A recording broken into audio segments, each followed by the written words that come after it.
Hello friends, and welcome back to Malicious Compliance Stories. We start our video with a story about a horrible manager who made a sick person work but ended up getting what she deserved and canceling her vacation. Your back is hurt? I'm going on vacation. No, actually you're not. So this story happened to my sister, not me. Both of us work for a high-end coffee shop that has locations around the world now. I've been working for 4 years, she's been working for about 1.5. We work at different stores, and hers, by far, is the worst with management team and workers being treated fairly. So, my sister was promoted a couple months ago to a shift supervisor position. She's been nothing short of a perfect worker. She'd never missed a day of work, never been late, and never caused any problem. Something her co-workers and fellow supervisors tend to do. Every supervisor at her store, save but one wonderful girl, is flaky and they all seem to get away with everything. One calls out weekly, another smokes in the back room, and a third constantly leaves the store with no other management on site. Something which is illegal to do in this store. My sister gets hurt on the job a couple of weeks ago, and she's in immense pain. We all try to help her with pills from my mom, which is illegal, I know. I even buy her a back brace because she twisted her back, and we're pretty sure it's a nerve issue or a herniated disc issue at this point in time. Again, let me reiterate. My sister has never called out sick as a barista and surely as a supervisor. She's covered shifts, put up with a new assistant manager being a pain in the butt, and her new baristas constantly calling out sick and never getting reprimanded. So here's where the story gets terrible. And then gets better.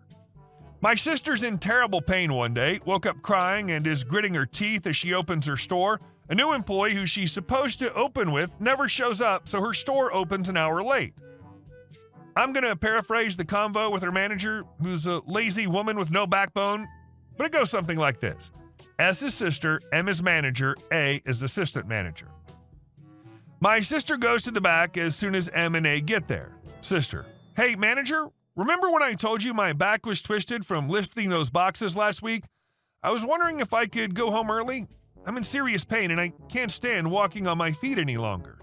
Assistant, you just got here. S, not true, it's been 4 hours since my sister's been there. Besides, you opened the store late. S, well, yeah, coworker never showed up, and I called him like 3 times. M, yeah, he called out last night and I forgot to text you. M does this all the time, poor communication and all. S, okay, well, I'm still in pain. M, we're down a person and I have some calls and interviews for today. I can't let you go home earlier than an hour. A, besides, you need a doctor's note to go home early or call out. We're super strict here about getting your shifts covered. Again, not true at all.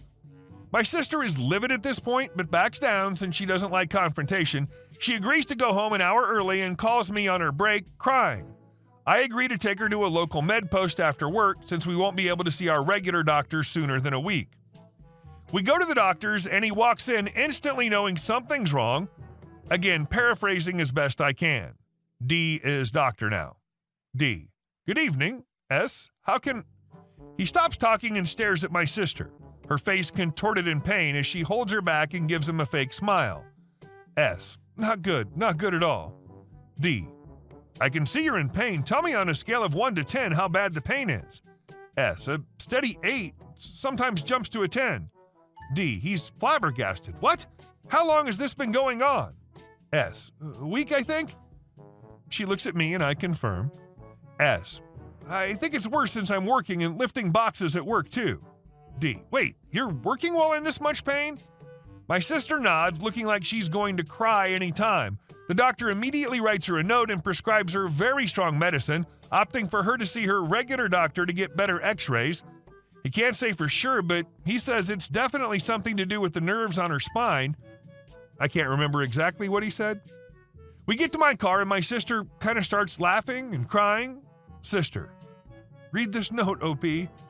I take the note and begin laughing with her. The note states that my sister will be out of work for not 1, but 7 days to recover.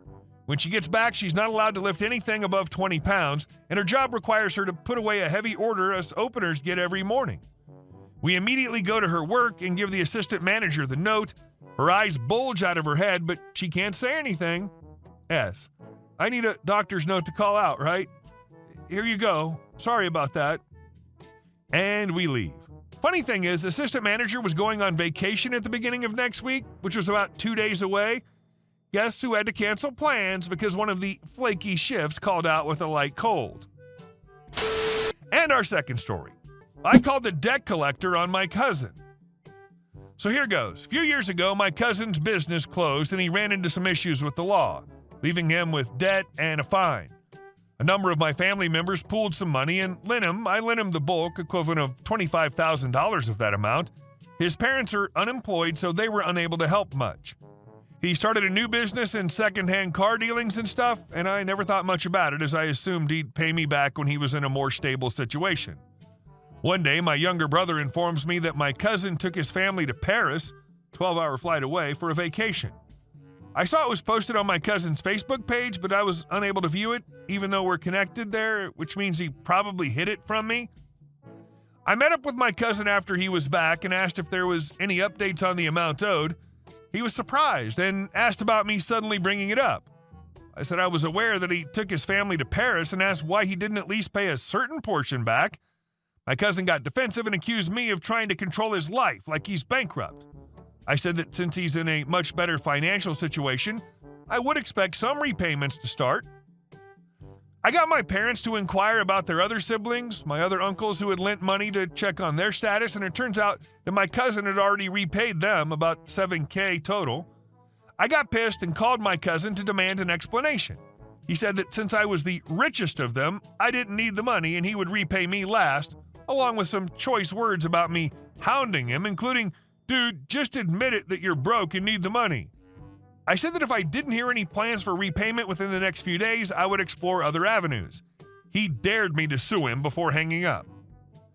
After a week of silence, I approached a debt collecting agency I had frequently used for my own business. Lawsuits and whatnot were out of the question because lawyer fees would eat up half that amount, and even if the court awards me that amount, the onus still falls to me in terms of collecting it.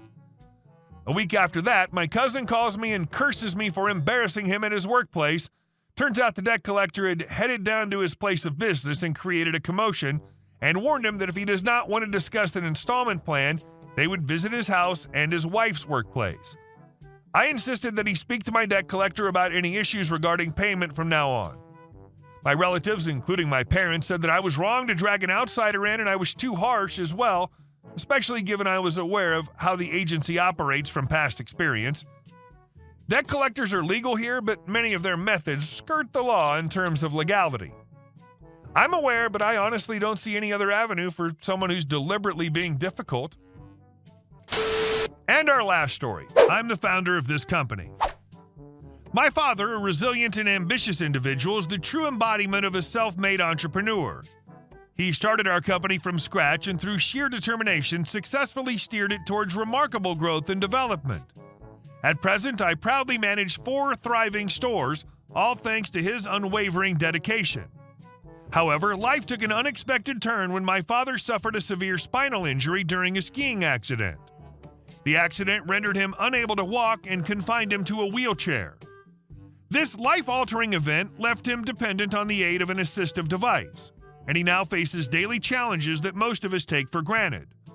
Witnessing his struggle firsthand was a poignant reminder of the fragility of life and the need for adaptability. With my father's diminished physical capabilities, I decided to take the reins of the business into my own hands. It was a daunting responsibility, but I was determined to continue his legacy and ensure the continued success of our company. Stepping into the role of a leader, I sought to find someone who could help manage the day-to-day operations effectively. Enter Karen, a candidate whose resume boasted an impressive array of experiences and accomplishments in the field of accounting and business management. Intrigued by her credentials, I arranged a preliminary interview to assess her suitability for the position. During our conversation, Karen's knowledge and expertise in her field shone through, leaving me with no doubt about her competence. It was apparent that she possessed the skills necessary to excel in the role of a general manager within one of our stores. The final interview was scheduled, but fate had a peculiar way of intervening. On the morning before Karen's interview, my father decided to pay me a visit at the office. He recounted a bizarre encounter with a woman in the parking lot who'd approached him in a fit of rage, threatening to call the police and accusing him of some unfounded wrongdoing. Her words were laced with hostility, specifically targeting his disability and the fact that he relied on a wheelchair for mobility. The incident deeply affected me, and I couldn't help but wonder about the character and temperament of someone capable of such callous behavior towards a person with a disability. Intrigued to see how Karen would react to meeting my father, I proceeded with the interview. As soon as I introduced Karen to my father, her countenance transformed. The shock on her face was evident, betraying her previous encounter with my father, who she had unjustly berated. Observing Karen's reaction, I made a conscious decision not to hire her. It became clear to me that an individual who could shout at and belittle a disabled person without provocation lacked the necessary empathy, compassion, and professionalism to be a part of our company. Our business thrived not only due to its financial success, but also because of the values we held dear: respect, inclusivity, and integrity. While Karen possessed an impressive skill set, it was her true character that ultimately determined her suitability for the position. As I continued to lead our company, I resolved to find a candidate who not only possessed the required expertise, but also exemplified the values that defined us as an organization. After all, success should not come at the expense of basic human decency. With this decision made, I embarked on a new search for a candidate who could contribute to our company's growth while upholding the principles that have guided us since its inception. The journey of entrepreneurship is often unpredictable, and I remain steadfast in my commitment to steering our company towards a prosperous future, one that's built on a foundation of compassion, respect, and unwavering dedication. Hey guys, thank you all for watching the video. I'll see you in the next one.